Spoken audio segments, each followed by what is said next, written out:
Hi everyone, this is Nelly, Ordinary People Saintly Souls, and I am now at the point where Maria Valtorta saw the resurrection of Jesus.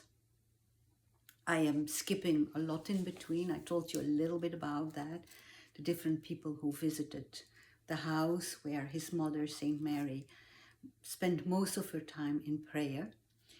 And the first thing Valtorta saw in the morning of the resurrection was the house again.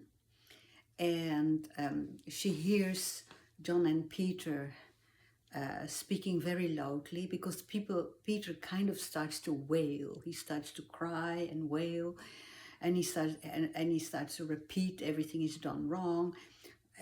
For example, he says, Jesus asked us to stay awake and we fell asleep, and then I denied him 3 times. And Mary of Magdalene comes and tells them to tone it down because they are disturbing Jesus' mother in her prayers. And so then they start talking about going to the grave, and the women have prepared all the necessary ointments that they are going to use to prepare the body. And they talk about how they will find Jesus, and they wonder if he will all be swollen and black, because that was the case with Lazarus before he came back to life. And then John and Peter decide that they want to come, but they're not welcome. And Mary Magdalene convinces them to stay because they need to stay with the mother, with Saint Mary.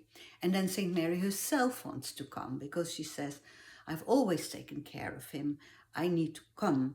But somehow they convince her as well not to join them, especially because they're afraid about the condition in which they will find the body. And she returns to her prayer. And one of the things, for example, it's a very long prayer, but one of the things she says first, Jesus, Jesus, are you not coming back yet? And then she prays to the Father, oh Father, give me my son back. And then she starts to more or less remember what has happened during the last days. She remembers Palm Sunday when everybody was hailing Jesus and when they were jubilating and crying hallelujah, crying out hallelujah, and then how it could end up in the crucifixion. So while she is in prayer, suddenly everybody feels a very strong, short earthquake. Peter and John flee to the upper room because they are afraid. Mary doesn't notice. She does not notice. She just keeps praying. And then Valtorta's gaze moves to the resurrection itself. And she first describes at great lengths what the garden is looking like and what the grave is looking like, and the guards that are asleep in front of the stone that is rolled in front of the grave. And then she sees a pink thread that draws a line on the eastern sky. And oh, one moment, everybody. I need to find the right page here. And somehow she says, it feels as if that ray becomes stronger and stronger and says, wake up, the day has risen. But it awakes only leaves and herbs, and the birds have not awakened yet. The guards, weary, cold, sleepy, in various postures, are watching over the grave, the sepulchre. And then she describes how the stone has been fortified with a thick layer of lime, and then on top of that is the red wax of the temple seal, to make sure that nobody can just roll that stone away.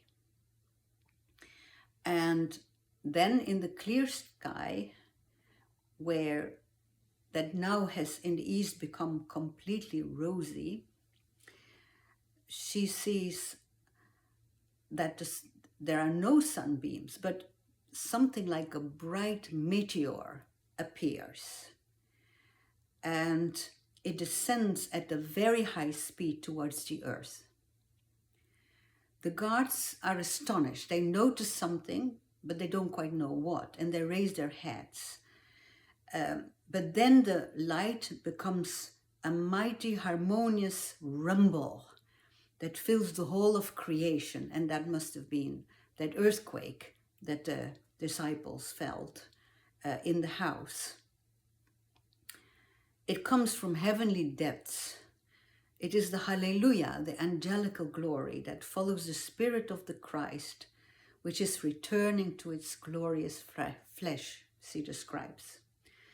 Then the meteor clashes on the useless closure of the grave, tears it off, throws it on the ground, and it strikes with terror and noise the guards who are placed there as the jailers of Jesus.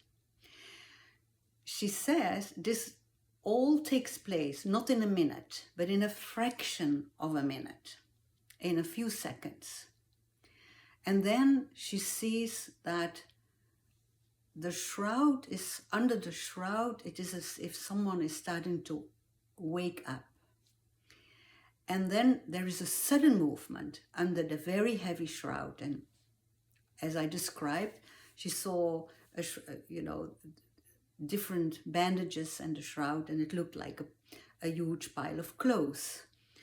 And then she says, the eye has hardly time to follow the development, because between the first movement and Jesus actually standing up, there is again a split second.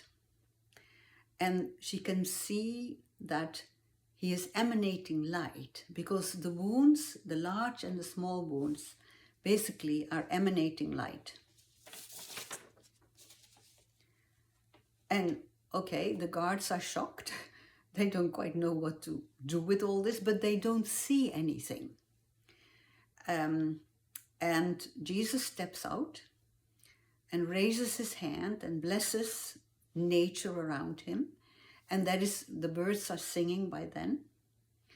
And he disappears from sight, from Maria Valtorta's sight, leaving her in a great joy. And then the next scene is where he appears to his mother.